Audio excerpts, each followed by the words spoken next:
तो इसी स्टेज पे रोटी टूटनी शुरू हो जाती है। रोटी बिल चुकी है और अब मैं इसको उठाऊंगी और आराम से तवे पे डालेंगे। तवा मैंने पहले ही रख दिया था। बिस्मिल्लाहिर्रहमानिर्रहीम।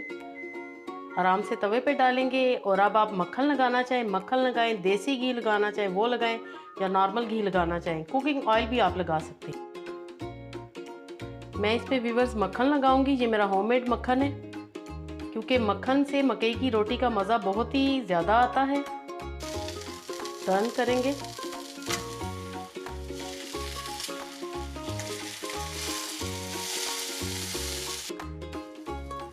चारों तरफ से आपने घुमाते जाने ताकि अच्छी सी गोल्डन हो हमारी मकई की रोटी। और व्यूअर्स यकीन करें कि ये बहुत ही मज़े की रोटी बनती है। आप चाय के साथ खाएं या इसको साग के साथ, ये दोनों तरह से बहुत ही मज़ा आपको देगी। और रेसिपी अगर आपको अच्छी लगे, यानी कि मकई की रोटी अगर आपको अच्छी लगे, तो आपने लाइक भी ज़रूर करना है और सब्सक्राइब भी ज़रूर करना है। एक साइड हमारी गोल्डन हो चुकी है, टर्न करते हैं। माशाल्लाह ज़बरदस्त। दूसरी साइड को भी इसी तरह हम पका लेंगे। फ्लेम आपने मीडियम रखनी है, बहुत ज़्यादा हाई फ्लेम आपने नहीं रखनी।